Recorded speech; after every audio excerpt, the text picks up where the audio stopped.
성령의 은혜가 오늘도 당신 안에 머물러서 하루의 시작부터 마치는 순간까지 당신의 마음과 가정을 따뜻하게 감싸주기를 진심으로 바랍니다. 이 채널을 통해 전해지는 말씀이 당신의 삶을 감사와 찬양으로 채우고 드리는 기도가 하나님 앞에 깊이 닿기를 축복합니다. 이 말씀이 은혜가 된다면 구독과 좋아요로 함께 해주시고 꼭 필요한 분들과도 나눠주세요.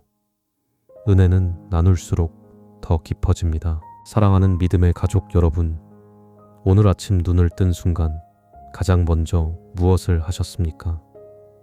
혹시 손부터 스마트폰으로 갔습니까? 아니면 오늘 해야 할 일들이 머릿속을 가득 채우면서 한숨부터 나오지는 않으셨습니까? 서울 강남구에 사시는 김순자 권사님은 이른이 넘은 지금도 새벽 5시면 자연스럽게 눈이 떠진다고 하셨습니다. 그런데 요즘은 눈을 뜨는 순간부터 가슴이 답답하다고 하십니다.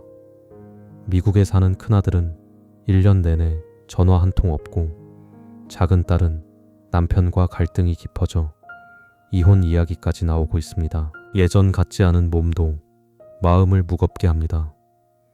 무릎이 아파 계단을 오르내리는 일조차 버겁습니다. 그래서 권사님은 아침마다 이런 생각이 든다고 하셨습니다. 오늘도 이렇게 시작해야 하나? 내 삶은 언제쯤 좀 나아질까? 부산 해운대에 사는 박영희 집사님도 비슷합니다. 50대 중반의 집사님은 몇 년 전 남편이 사업에 실패한 뒤 큰 빚을 남기고 떠났습니다. 지금은 혼자 식당 일을 하며 빚을 갚고 있는데 아침마다 눈만 뜨면 절망이 먼저 밀려온다고 합니다. 하나님, 제 인생이 왜 이렇습니까? 언제까지 이렇게 버텨야 합니까? 대전 둔산동의 이정숙 권사님은 60대 후반입니다. 지난해 남편을 암으로 떠나보낸 뒤 혼자 사는 시간이 너무 길고 깊게 느껴진다고 하셨습니다. 자녀들은 저마다 바쁘고 명절에나 겨우 얼굴을 봅니다. 권사님은 눈을 뜰 때마다 비어있는 침대 옆자리를 바라보며 눈물을 흘린다고 했습니다. 주님, 왜 저만 이렇게 홀로 남았습니까? 이 외로움을 어떻게 견뎌야 합니까? 사랑하는 성도 여러분, 혹시 여러분도 이와 비슷한 마음으로 아침을 맞고 계시지 않습니까? 눈을 뜨는 순간부터 무거운 짐을 지고 하루를 시작하고 있지는 않으십니까? 그런데 오늘 꼭 전하고 싶은 말이 있습니다. 하나님은 우리가 그렇게 아침을 맞이하기를 원하지 않으십니다. 성경은 아침을 염려가 시작되는 시간이 아니라 하나님을 만나는 시간으로 보여줍니다. 시편 5편 3절에서 다윗은 아침마다 하나님께 기도하며 주를 바라본다고 고백합니다. 다윗은 왕이었습니다. 눈만 뜨면 나라의 문제, 전쟁의 위기, 백성들의 사정, 왕궁 안팎의 복잡한 일들이 그를 기다렸을 것입니다. 그런데 그는 수많은 문제보다 먼저 하나님께 나아갔습니다. 가장 먼저 기도했고 하나님의 뜻을 기다렸고 주의 음성을 듣기를 갈망했습니다. 오늘 이 시간 제가 여러분과 나누고 싶은 핵심도 바로 이것입니다. 눈을 뜨자마자 가장 먼저 하나님께 기도하라는 것입니다. 길고 어려운 기도가 아닙니다. 복잡한 표현도 필요 없습니다. 하지만 이 기도로 아침을 연 사람들의 삶은 분명히 달라졌습니다. 이것은 우연도 아니고 단지 기분의 문제가 아닙니다. 하나님께서 세우신 영적인 질서입니다. 오늘 이 말씀을 듣는 모든 분이 내일 아침부터 이 기도로 하루를 시작하길 간절히 바랍니다. 그래서 삶의 자리에 참된 변화가 일어나고 무너졌던 마음이 다시 세워지고 하나님이 주시는 새로운 은혜를 경험하게 되기를 축복합니다. 함께 이 길을 걷고 싶다면 댓글로 아멘이라 고백해 주십시오. 결단하는 사람 위에 하나님이 일하십니다. 사랑하는 성도님들, 아침에 눈을 뜨는 그 순간 여러분의 입에서 가장 먼저 나오는 말은 무엇입니까? 많은 분들이 눈을 뜨자마자 한숨부터 쉽니다. 아이고, 또 아침이네. 오늘도 버텨야겠구나. 어떤 분들은 바로 휴대폰을 들어 카카오톡을 확인하고 뉴스를 보고 날씨를 살피고 주식 시세를 확인합니다. 그런데 우리가 하루를 무겁게 사는 이유가 바로 여기에 있습니다. 아침에 무엇을 먼저 붙드느냐가 하루 전체의 방향을 정합니다.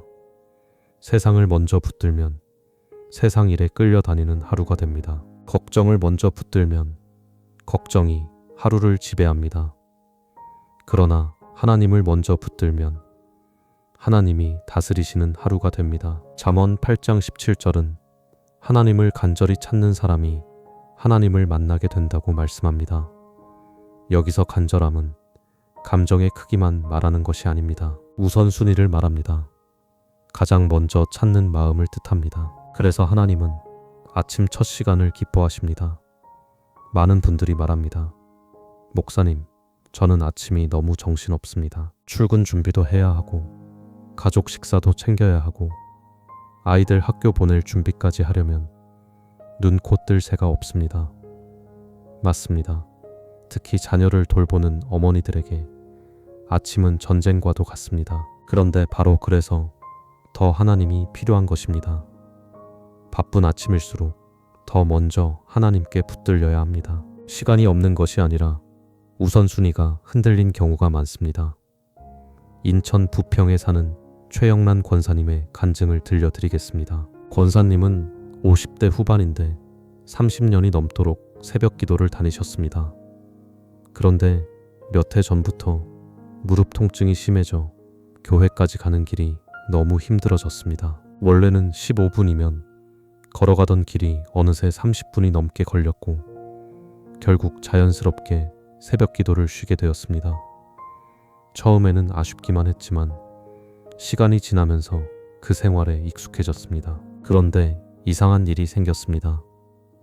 새벽에 하나님을 찾지 않게 되면서 삶이 서서히 무너지기 시작한 것입니다. 아침에 눈을 뜨면 걱정이 한꺼번에 밀려왔습니다. 남편과 자주 다투게 되었고 자녀들과의 관계도 거칠어졌습니다. 교회 봉사마저 버겁게 느껴졌습니다. 그때 권사님은 깨달았습니다. 문제는 교회에 못 간 것이 아니라 아침에 하나님을 먼저 찾지 않은 데 있었다는 것입니다. 그래서 결단했습니다. 교회까지 가지 못하더라도 집에서 첫 시간을 하나님께 드리겠다고 말입니다. 그날부터 권사님은 눈을 뜨자마자 이렇게 기도하기 시작했습니다. 아버지 하나님, 오늘도 제게 새 아침을 주셔서 감사합니다. 오늘 하루도 주님과 동행하게 해주세요. 아주 짧은 기도였습니다. 하지만 이 기도를 붙든 지 한 달쯤 지나자 삶의 결이 달라지기 시작했습니다. 아침에 눈을 뜰 때 평안이 먼저 찾아왔고 하루가 전보다 훨씬 가볍게 느껴졌습니다. 남편과의 관계가 부드러워졌고 자녀들과 대화도 늘었습니다. 봉사도 억지로가 아니라 기쁨으로 감당하게 되었습니다. 상황은 달라진 것이 없었습니다. 무릎은 여전히 아팠고 새벽 기도를 다시 나갈 수도 없었습니다. 그런데 삶은 분명히 달라졌습니다. 이유는 단 하나였습니다. 아침마다 가장 먼저 하나님을 찾았기 때문입니다. 사랑하는 여러분, 내일 아침 눈을 뜨면 제일 먼저 하나님을 불러보십시오. 하나님 아버지, 이 한마디로도 충분합니다. 길게 말할 필요 없습니다. 먼저 아버지를 찾는 것입니다. 이것이 첫 번째 기도입니다. 하나님은 그 음성을 들으시고 그 하루를 붙들어 주십니다. 하나님을 부른 뒤에 이어서 해야 할 두 번째 기도는 오늘 하루를 하나님께 드리는 기도입니다. 많은 분들이 기도는 꾸준히 하는데 삶은 잘 변하지 않는다고 말합니다. 왜 그럴까요? 기도와 삶이 따로 놀기 때문입니다. 입술로는 기도하지만 실제 하루는 내 뜻대로 살아갑니다. 기도 시간에는 하나님을 찾다가 기도가 끝나면 다시 내 계획, 내 계산, 내 감정대로 움직입니다. 그래서 늘 지치고 힘든 것입니다. 로마서 12장 1절은 우리 자신을 하나님이 기뻐하시는 산 제물로 드리라고 권합니다. 몸을 드린다는 것은 예배당 안에서만 뭔가를 하는 것이 아닙니다. 내 시간, 내 생각, 내 계획, 내 하루 전체를 하나님께 올려드리는 것입니다. 구약 시대에는 짐승을 제단에 올려 제사를 드렸지만 이제는 살아있는 우리가 하나님 앞에 삶으로 드려져야 합니다. 아침마다 나 자신을 주님께 맡기는 것입니다. 그런데 많은 분들이 이 부분을 놓칩니다. 하나님, 도와주세요 하는 기도는 하지만 하나님, 오늘은 주님의 뜻대로 살겠습니다 하는 기도는 하지 않습니다. 도움은 구하지만 주권은 드리지 않습니다.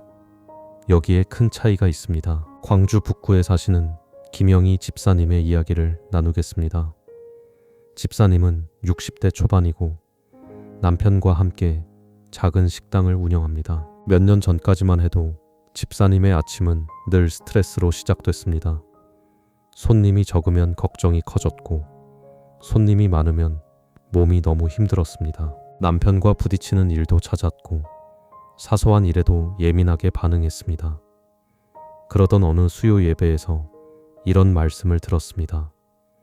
하루를 하나님께 드리는 것이 진짜 예배입니다. 그 말이 가슴에 깊이 박혔습니다. 그날 밤 집사님은 결심했습니다. 내일부터는 아침마다 하루를 주님께 올려드리겠다고 말입니다. 다음 날 아침 눈을 뜨자마자 이렇게 기도했습니다. 아버지 하나님, 오늘 제 하루를 주님께 맡깁니다. 오늘 만나는 손님들도 주님이 허락하신 사람들이고 제가 감당할 모든 일도 주님께 드리는 예배가 되게 해주세요. 제 뜻보다 주님의 뜻이 먼저 이루어지게 해주세요. 이 기도를 드린 지 일주일쯤 지나자 집사님의 마음이 눈에 띄게 달라졌습니다. 하는 일은 똑같은데 태도가 바뀌었습니다. 손님을 대하는 마음이 달라졌고 힘든 일도 억울함보다 사명으로 받아들이게 되었습니다. 남편과의 관계도 한결 좋아졌습니다. 지금 집사님은 이렇게 고백합니다. 제 삶에서 가장 중요한 기도는 아침마다 하루를 하나님께 드리는 기도였습니다. 그 기도가 하루의 분위기를 완전히 바꿔놓았습니다. 사랑하는 여러분, 내일 아침 이렇게 기도해 보십시오. 하나님 아버지, 오늘 제 하루를 주님께 드립니다. 이 한 문장이면 충분합니다. 그러면 같은 일을 해도 의미가 달라지고 같은 사람을 만나도 태도가 달라집니다. 왜냐하면 그날이 더 이상 내 날이 아니라 하나님의 날이 되기 때문입니다. 세 번째로 드려야 할 기도는 하나님의 인도하심을 구하는 기도입니다. 우리는 오늘 무슨 일이 생길지 모릅니다. 누구를 만나게 될지, 어떤 선택 앞에 서게 될지 알지 못합니다. 그래서 우리는 하나님의 인도를 구해야 합니다. 잠언 3장 5절과 6절은 마음을 다해 주님을 신뢰하고 내 생각만 붙들지 말며 모든 일에서 하나님을 인정하면 주께서 길을 곧게 하신다고 말씀합니다. 여기서 중요한 단어는 모든 일입니다. 큰 일만 하나님께 맡기라는 말이 아닙니다. 작은 선택, 사소한 결정, 평범한 일정까지도 하나님 앞에 가져가라는 뜻입니다. 많은 분들이 묻습니다. 하나님이 제 작은 문제까지 관심 가지실까요? 물론입니다. 예수님은 하나님이 우리의 머리카락 숱까지 아신다고 하셨습니다. 그만큼 세밀하게 우리를 살피시는 분입니다. 그러니 오늘 입을 옷, 만나야 할 사람, 해야 할 말, 결정해야 할 방향까지도 하나님께 물을 수 있습니다. 대구 수성구의 박철수 장로님 이야기를 들려드리겠습니다. 장로님은 젊은 시절 사업을 하셨지만 40 초반에 부도를 맞으며 10억이 넘는 빚을 지고 파산했습니다. 가족도 흩어졌습니다. 아내는 친정으로 돌아갔고 자녀들은 장로님을 원망했습니다. 장로님은 무너진 자리에서 하나님께 울며 물었습니다.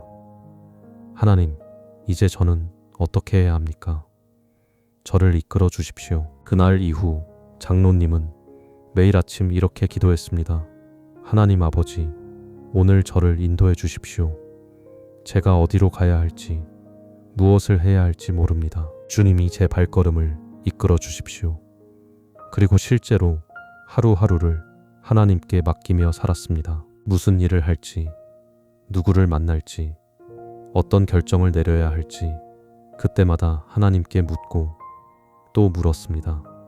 그렇게 1년, 2년이 흘렀습니다. 어느 날 작은 일자리를 얻게 되었습니다. 경비 일이었습니다. 화려한 일이 아니었습니다. 하지만 장로님은 그 자리에서도 성실했습니다. 그리고 그곳에서 만난 사장님이 장로님의 사람됨을 좋게 보았습니다. 이후 더 책임 있는 관리 일을 맡기게 되었고 세월이 흘러서는 회사 지분까지 나누게 되었습니다. 10년이 지난 지금 장로님은 모든 빚을 갚았고 가족과의 관계도 회복되었습니다. 장로님은 늘 이렇게 말합니다. 내 인생을 다시 세운 것은 하나님의 인도하심이었습니다. 망한 자리에서 저를 붙드신 분도 하나님이었고 길이 보이지 않을 때 길을 보여주신 분도 하나님이셨습니다. 사랑하는 여러분, 내일 아침에는 이렇게 기도해 보십시오. 하나님 아버지, 오늘 제 길을 인도해 주세요. 제가 가야 할 방향을 보여주세요. 그 기도를 드리면 하나님은 반드시 응답하십니다. 만날 사람을 만나게 하시고 피해야 할 길은 막아주시고 해야 할 일을 깨닫게 하십니다. 네 번째로 드려야 할 기도는 하나님의 보호하심을 구하는 기도입니다. 우리는 오늘 어떤 위험을 만나게 될지 모릅니다. 어떤 사고, 어떤 유혹, 어떤 예상치 못한 일이 찾아올지 알 수 없습니다. 그래서 하나님의 보호는 선택이 아니라 필수입니다.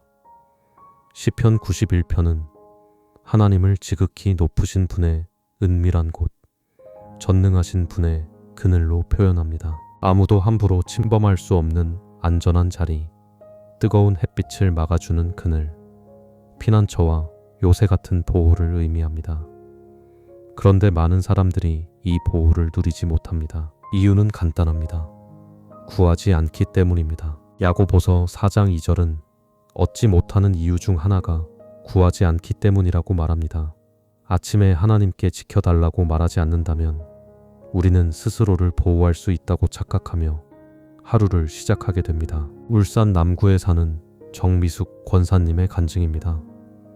권사님은 50대 후반인데 몇 년 전 큰 교통사고를 당할 뻔했습니다. 어느 날 아침 시어머니가 병원에 입원하셨다는 소식을 듣고 다급하게 집을 나섰습니다.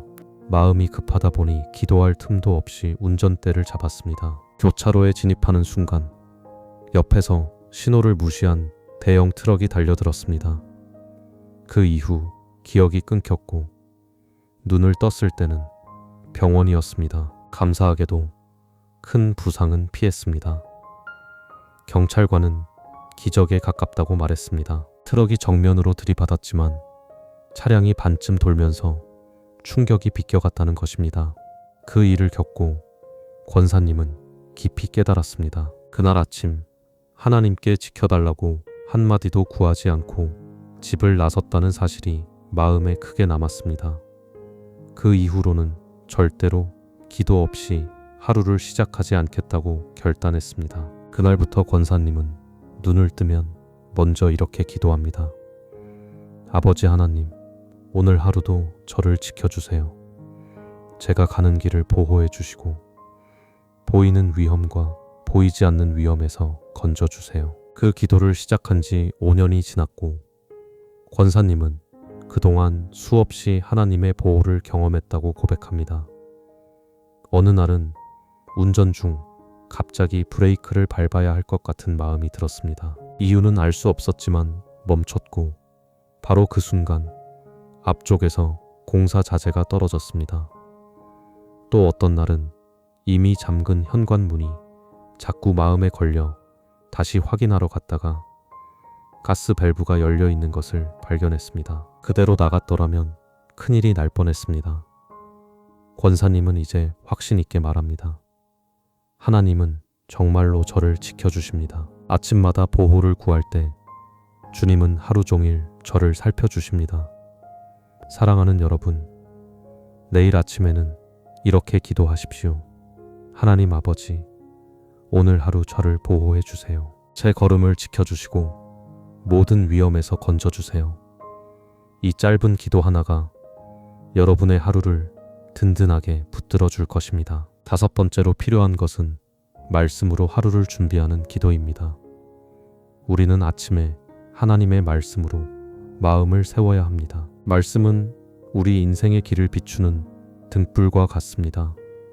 시편 119편 105절은 주의 말씀이 발걸음을 밝혀주고 길을 비추는 빛이라고 말합니다. 옛날에는 전기가 없어서 밤길을 갈 때 반드시 등불이 필요했습니다. 등불이 없으면 돌에 걸려 넘어질 수도 있고 길을 잃을 수도 있었습니다. 등불은 단순한 도구가 아니라 생명줄이었습니다. 말씀도 그렇습니다. 말씀은 우리 삶의 어두운 길을 밝혀주고 어디로 걸어가야 하는지 보여줍니다. 그런데 많은 분들이 기도는 하면서도 말씀은 읽지 않습니다. 하나님께 부탁은 많이 하지만 하나님의 음성을 듣는 시간은 거의 없습니다. 그것은 한쪽으로만 흐르는 대화입니다. 진짜 기도는 내가 말하는 것만이 아니라 하나님이 말씀하시는 것을 듣는 것까지 포함합니다. 창원 성산구에 사는 송현주 집사님의 이야기를 들려드리겠습니다. 집사님은 60대 초반이고 평생 교회를 다니며 새벽 기도도 빠지지 않았습니다.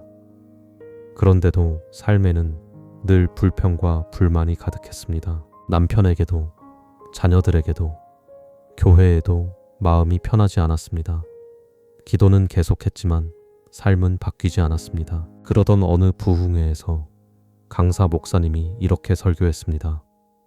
기도만 하지 말고 말씀도 읽으십시오. 말씀이 빠진 기도는 방향을 잃기 쉽습니다. 그 말에 집사님은 큰 충격을 받았습니다.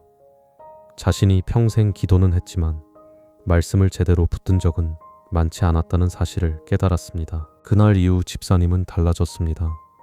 아침마다 기도하기 전에 먼저 성경을 읽기 시작했습니다. 많이 읽지는 않았습니다.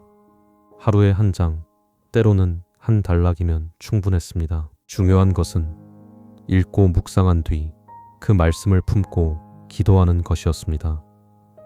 그러던 어느 날 에베소서 4장 32절을 읽게 되었습니다. 서로 친절히 대하고 불쌍히 여기며 하나님이 그리스도 안에서 우리를 용서하신 것처럼 서로 용서하라는 말씀이었습니다. 그 말씀을 읽는 순간 집사님의 마음이 강하게 찔렸습니다. 자신이 남편을 용서하지 못하고 있었고 자녀들에게도 따뜻하지 못했다는 사실을 깨닫게 된 것입니다. 그날 아침 집사님은 통곡하며 기도했습니다. 하나님 아버지, 제가 잘못했습니다. 저는 용서받은 사람인데 다른 사람을 품지 못했습니다. 저도 용서하게 해주세요. 그날 이후 집사님은 조금씩 변하기 시작했습니다. 남편에게 대하는 태도가 달라졌고 자녀를 이해하는 마음이 생겼고 교회 식구들을 바라보는 시선도 따뜻해졌습니다. 2년이 지난 지금 집사님의 삶에는 예전과 다른 감사와 기쁨이 흐릅니다. 집사님은 이렇게 말합니다. 제 인생을 바꾼 것은 아침마다 읽은 말씀입니다. 하나님이 말씀으로 제 마음을 고쳐주셨습니다. 사랑하는 여러분, 내일 아침 눈을 뜨면 성경을 펼치십시오. 많이 읽지 않아도 괜찮습니다. 한 장이면 충분하고 한 절이어도 좋습니다. 중요한 것은 말씀을 읽고 묵상하며 그 말씀으로 기도하는 것입니다.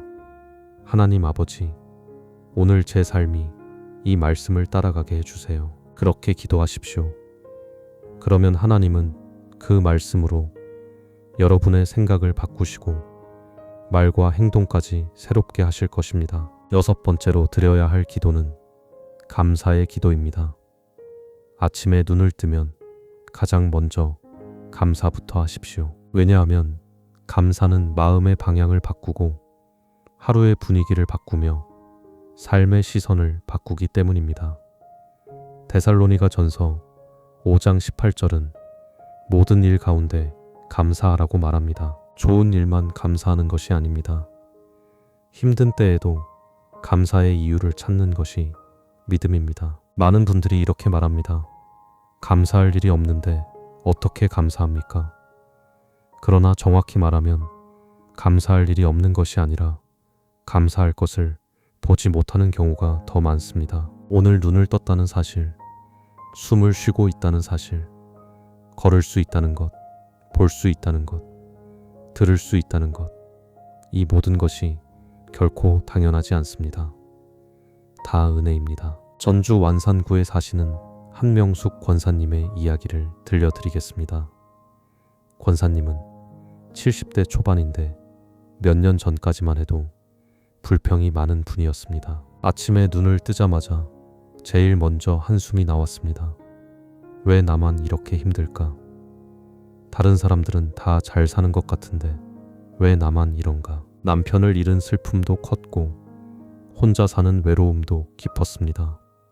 자녀들이 자주 찾아오지 않는 것도 서운했고 몸이 아픈 것도 원망스러웠습니다. 그러던 어느 날 권사님은 병원에 입원하게 되었습니다.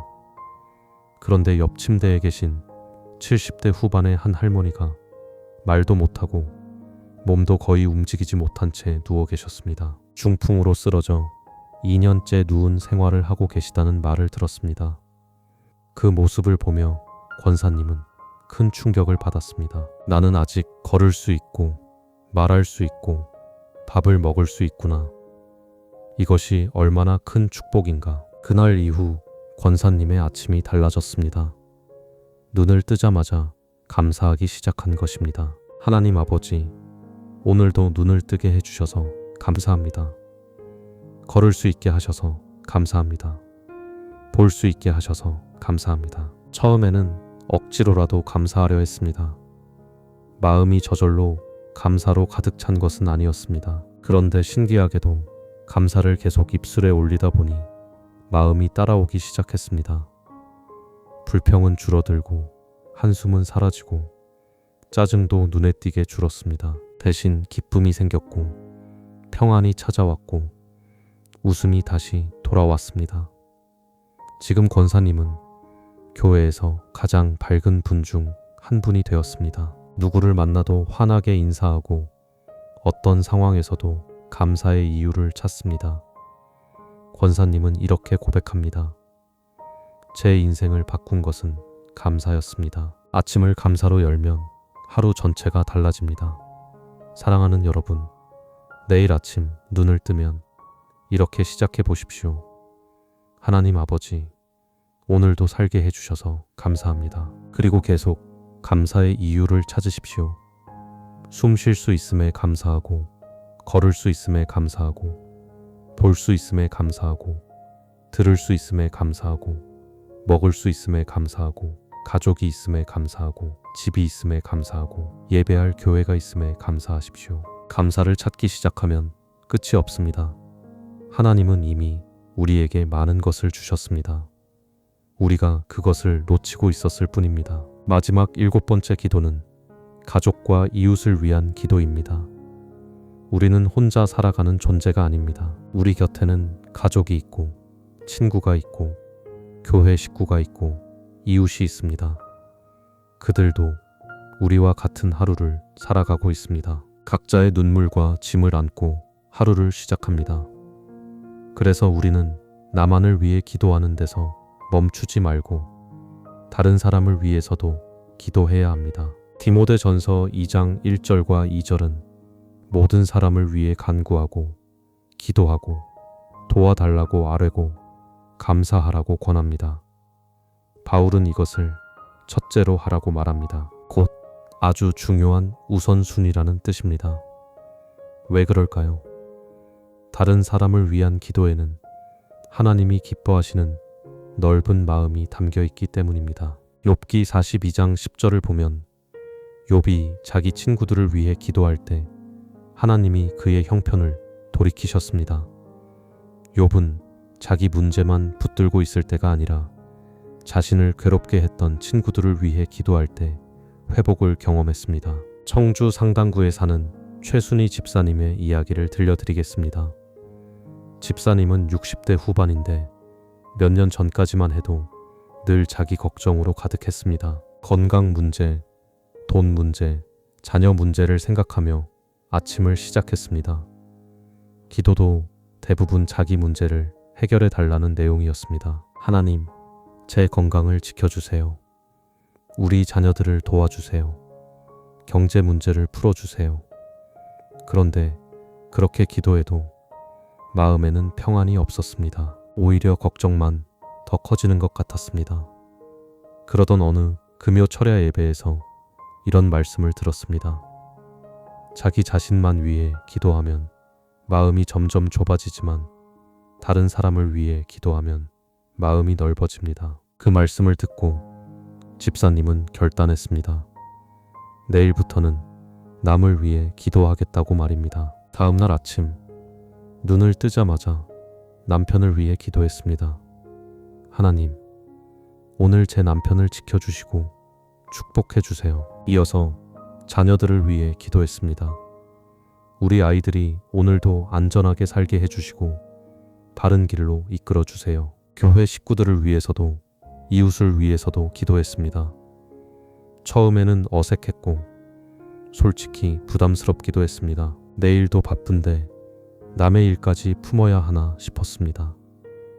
그런데 시간이 지나며 신기한 변화가 생겼습니다. 다른 사람을 위해 기도할수록 자기 문제에만 갇혀있던 마음이 넓어졌습니다.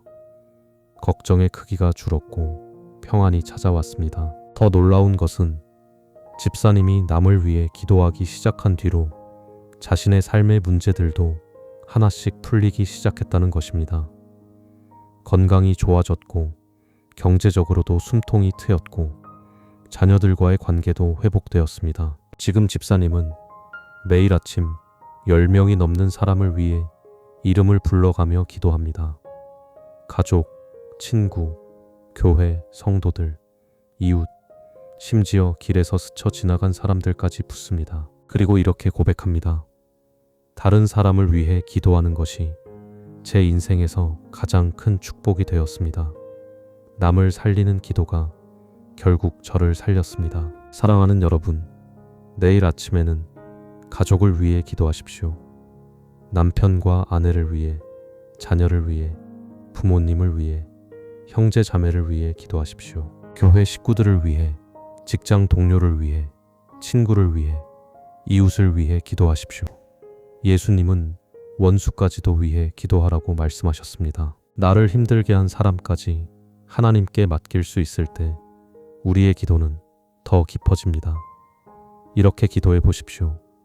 하나님 아버지, 오늘 제 가족을 축복해 주세요. 제 이웃을 지켜주세요. 제가 만나는 사람들에게도 은혜를 주세요. 그러면 하나님은 여러분을 축복의 통로로 사용하실 것입니다. 사랑하는 성도 여러분, 오늘 우리는 아침에 눈을 뜨자마자 드려야 할 7가지 기도를 함께 나누었습니다. 첫 번째는 하나님을 먼저 부르는 기도였습니다. 눈을 뜨는 순간 가장 먼저 하나님 아버지를 찾는 것입니다. 두 번째는 오늘 하루를 하나님께 맡겨드리는 기도였습니다. 세 번째는 하나님의 인도하심을 구하는 기도였습니다. 네 번째는 하나님의 보호하심을 간구하는 기도였습니다. 다섯 번째는 말씀으로 하루를 준비하고 읽은 말씀으로 기도하는 것이었습니다. 여섯 번째는 감사로 아침을 여는 기도였습니다. 일곱 번째는 가족과 이웃을 위해 중보하는 기도였습니다. 이 7가지가 어렵습니까? 전혀 어렵지 않습니다. 오래 걸립니까? 꼭 그렇지 않습니다. 진심으로 드리면 5분으로도 시작할 수 있습니다. 그러나 그 5분이 하루를 바꾸고 그 하루들이 쌓여 인생을 바꿉니다. 저는 지난 세월 동안 수많은 성도들이 이 아침 기도를 통해 변화되는 모습을 보았습니다. 절망이 소망으로 바뀌고 깨어진 관계가 회복되고 무거운 마음이 평안으로 바뀌는 것을 보았습니다. 이것은 우연이 아닙니다. 아침에 하나님을 먼저 찾는 자에게 하나님이 은혜를 더하시는 영적인 질서입니다. 사랑하는 여러분, 이제 결단하십시오. 내일 아침부터 이 기도로 하루를 시작하시겠습니까? 마음으로 결단하셨다면 댓글에 아멘이라고 남겨주세요. 그리고 오늘 들은 말씀을 실제로 살아보겠다고 고백해 주십시오. 이 영상을 보는 모든 분이 내일 아침부터 하나님과 함께 하루를 시작하게 되기를 간절히 축복합니다. 여러분의 삶에 참된 변화가 일어나기를, 무너졌던 자리마다 회복이 임하기를, 매일 아침이 더 이상 두려움의 시간이 아니라 하나님을 만나는 시간이 되기를 축복합니다. 이 말씀이 은혜가 되었다면 좋아요와 구독으로 함께 해주시고, 이 말씀이 꼭 필요한 분들과 나눠주세요. 여러분의 가족과 친구들도 이 은혜를 함께 누리게 해주십시오. 하나님께서 오늘도 내일도 여러분과 동행하시기를 축복합니다.